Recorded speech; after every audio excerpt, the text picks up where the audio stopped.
Qu'est-ce qui motive les hommes politiques aujourd'hui? Je pense qu'il y en a encore, en tout cas je l'espère, beaucoup, qui sont motivés par des vraies convictions.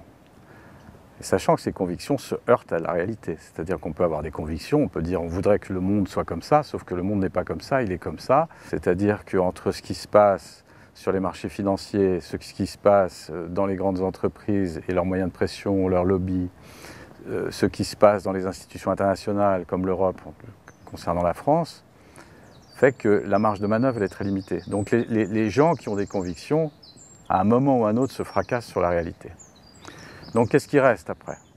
Il reste des gens qui aiment le pouvoir. C'est-à-dire qu'on a un système en plus qui, pour moi, est assez pervers, qui est un système de président-roi, qui fait que quand on est le président, on est l'élu. L'élu au sens presque biblique du terme. C'est-à-dire, voilà, on est le Français le numéro un.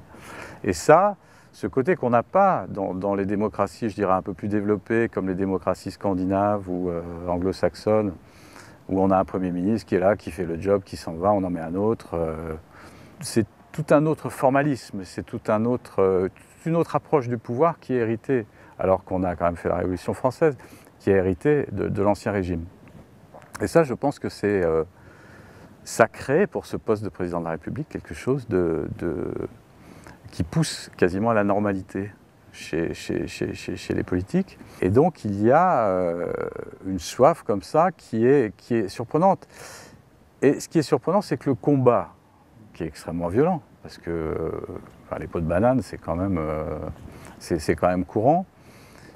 Et cette violence, elle serait inexplicable compte tenu du peu de différence des politiques à l'arrivée. Et en fait, on se rend compte que la violence est d'autant plus forte que les gens sont proches.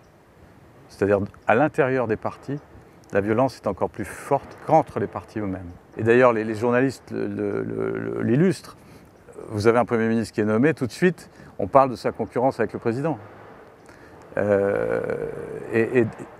Et on le voit avec ce qui s'est passé à l'UMP, la guerre entre Copé et Fillon, c'est une guerre violente, où chacun a ses armes, chacun a ses moyens de pression, chacun a ses... Et donc, je trouve que c'est intéressant parce que tout ça fait que finalement, nos hommes politiques passent tellement de temps à se battre pour le pouvoir et pour le conserver, que le temps qui est consacré à la vraie réflexion politique et surtout à ce qu'on attend d'un président de la République, c'est-à-dire une vision.